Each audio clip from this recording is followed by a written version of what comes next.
સુરતના ઉનાળા શરૂ થતા અને આ થતાની સાથે જ બજારમાં તરબૂચમાં આવી જતા હોય છે ને અને ગરમીથી બચવા લોકો તરબૂચ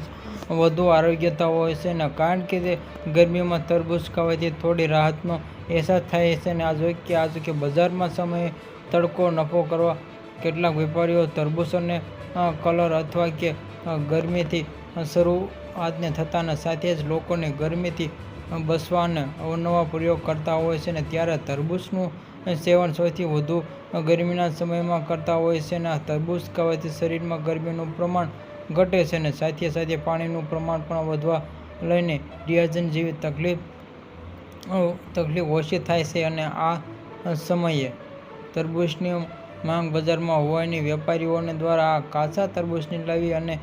કેમિકલ પકાવીથી તેને તરબૂચને કલર આપવા માટે લાલ કલરનો રંગ અને ઇન્જેક્શન મારતા હોય છે ને આ સાથે મીઠાશમાં માટે તેના ઉપરમાં ઇન્જેક્શન મિલાવટ કરતા હોય છે ને આ પ્રકારના તરબૂચમાં ખાવાને લઈને આરોગ્યને હાનિ થઈ શકે છે ને જોકે આ પ્રકારની વસ્તુઓ બજારમાં ન વેચાય તે લઈને આરોગ્ય વિભાગ દ્વારા આજે ખાસ ચેકિંગ ચાલુ થઈ રહ્યું છે ને આવ્યું છે ને અધિકારીઓ દ્વારા તરબૂચમાં સ્ટોર પર જઈને તરબૂચને કાપી ચેક કરવામાં આવ્યા હતા અને કલર અથવા મીઠાશ માટે એસિડ ભેળવેલા આ પ્રકારના તરબૂચ ખાવાથી ગળાની અને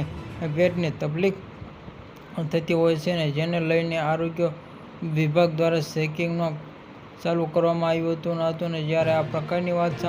સામે આવી છે કે આરોગ્ય વિભાગની ટીમ દ્વારા તરબૂચમાં તાત્કાલિક નાશ કરવામાં આવતો હતો અને તરબૂચ વેચતા વેપારીઓ વિરુદ્ધ કાર્યવાહી પણ કરવામાં આવી હતી। આવા જ નવા સમાચાર જોવા માટે અમારી NB ગુજરાતી ચેનલને સબસ્ક્રાઇબ કરો મિત્રો।